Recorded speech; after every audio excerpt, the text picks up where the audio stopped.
Aaron Wardlaw here, and I'm the worship pastor for Antioch Church in Fort Worth, Texas. So today I'm going to be building a piano cabinet, or a fake piano cabinet I should say, to house our electronic keyboard.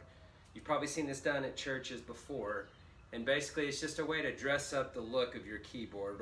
Right now we have a keyboard sitting on a stand, so you can see all the wires hanging out, and we just want to dress that up and provide the look of an actual upright piano. And so I'm going to be walking you guys through how to build one of those. I was actually a contractor before a worship pastor, so I've built a lot of things like this, not this exactly. I don't have plans drawn because me personally, that just kind of holds me up, and I do better when I just start building. So I will walk you guys through the steps as I go. If you're not very handy, if you've never done anything like this, I would recommend drawing plans. So our basic material list here is I have some thin plywood for the front of the box. I went really thin because that's not going to hold up the structure in any way. 2x4s, basic framing. I'm using pine 1x12s that will be the side walls and the top of our box. I have these round basic spindles that I bought for the front legs of the piano box. A lot of people like to use something more decorative. You can get the decorative table legs at Lowe's or Home Depot to dress it up a little bit. I just went basic for price. Other than that, I have some trim that I'm going to run horizontally on the front of the box, and this is just I don't know what you call it, just basic trim, flat. And then I also have some locking casters. These were like $4 a piece that I'm going to be putting on the bottom. So those are basic materials for the project. I spent 170 bucks. I might return a few things. I also haven't bought stain or paint, and so I would imagine when it's all said and done, this is going to run me at about $200 or maybe a little less. Hey guys, wanted to start out here with the basic frame before I get too much further and just show you what I did here. Basically 4 2x4s. You know, I've measured the length based on the length of our keyboard, and so I determined this based on how wide I wanted the front, you know, round legs to come out. And so basically all I did, upside down, I screwed in the casters. I nailed the wood together with a frame nailer. You can use screws. I used nails because I had the gun. The next thing I'm going to be doing is using the pine 1x12s to build the walls, the side walls, and the top. And then I'm going to stand up some front 2x4s here, which both provides the look of an upright piano, but also will help with the framing and the stability. Okay, so I have my walls and my top done. Just a couple of things to point out that I did here before moving on. First off, I cheated the walls out 3/4 of an inch because I'm gonna face these 2x4s and the top with some more pine. See if I can find a scrap.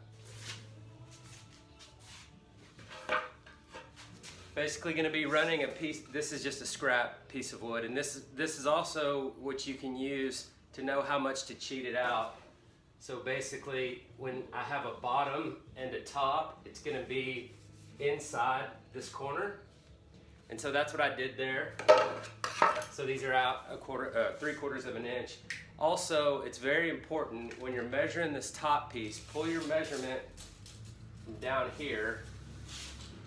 So that's 61.5. So I just cut a 61.5 board to nail on top. And that's how you know it's square. Don't pull your measurement from the top because they're not square. Okay, so I have my front boards framed in. And so as you can see, this is flush. That's what I was talking about earlier when you cheat these ends out 3/4 of an inch. It's so that you get this flush finish. These can be as wide as you want. If you wanted something that came down here, this one, as you can see, is a little bit too too thin, too narrow, because I needed it to come up above this bottom 2x4, but as you can see, that created this gap, and that's basically because I ran out of wood. Again, not drawing plans.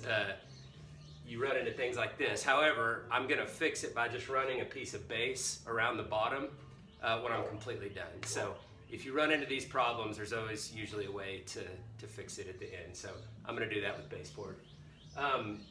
Something else to note on this piece is that you want to start with your ends. You know, as you can see there, these are perfectly spaced and level. What I did is I put this one in, and then I put the end in, and then measured and found my center mark, put this one in, leveled it, and then I measured in between the space of these two to find the center, measured it, leveled it, and so have perfectly even spaces. You don't want to just start on one end and measure over, because then you're going to have an uneven end once you get to the other side. Another thing is, you know, this is like the finished face. Using 2x4s, just make sure you get really good looking 2x4s. These aren't the best. I think they'll do, but I ran into that thinking like, oh man, I should have got some better looking 2x4s. Other than that, I use trim nails and a trim gun. This is really ideal for this kind of finish. Otherwise, you'd have big screw heads or big nail heads right here. If you don't have a trim gun, you can get trim head screws, and they kind of sink in and they have little heads on them. But this is what I use to nail in these pine pieces as well as these 2x4s. And so the next thing I'm going to be doing is just simply facing the back of this with my thin plywood. Okay, so now I have my plywood back here. This was super easy. Just cut it, nailed it from the back. You don't even have to cut it too straight. As you can see, the corners cover up the edges.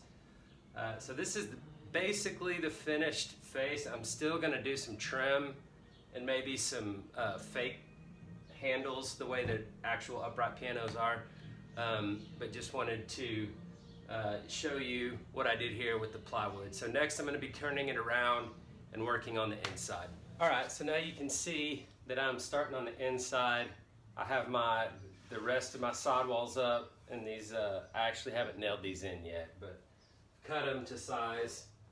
And all I did here was put two horizontal 2x4s on each side to hold this in place and to hold my front leg.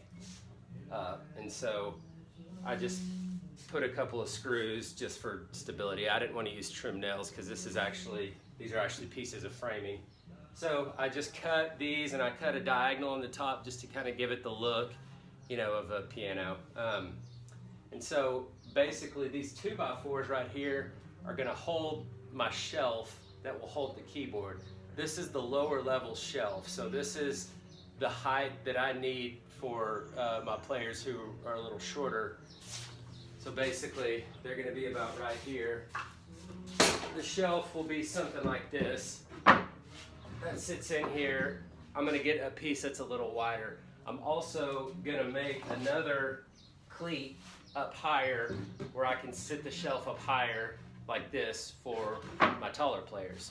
So that's where we're at right now with the inside. Okay, so I got my shelf finalized here. I also have these cleats that I put in for to be able to raise it for our taller players, which will probably be where it usually stays. So I'll show you what I did there. Just move this up here. So my shelf isn't attached, you can just pull it right out. I put a couple of boards together and just nailed and glued some pieces of wood on like this to hold it together. So then you put this on the top cleats. And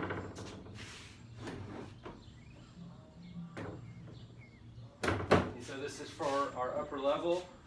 And that's pretty much all I'm gonna do on the inside here.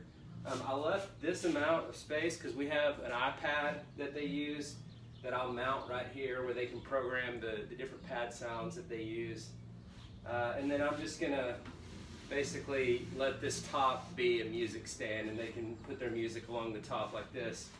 So that's pretty much it, and all that's left now is just to trim out the front and dress it all up a little bit.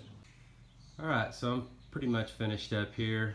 As you can see, I did some stain on the inside panel and then just went with the flat black paint. I added some trim. I might add some more, but I'm just stopping there for now.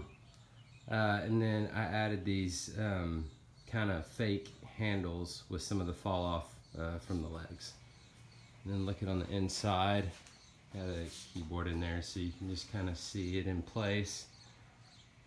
That's the top shelf, and I got a little bit of space back there to drop the cables down.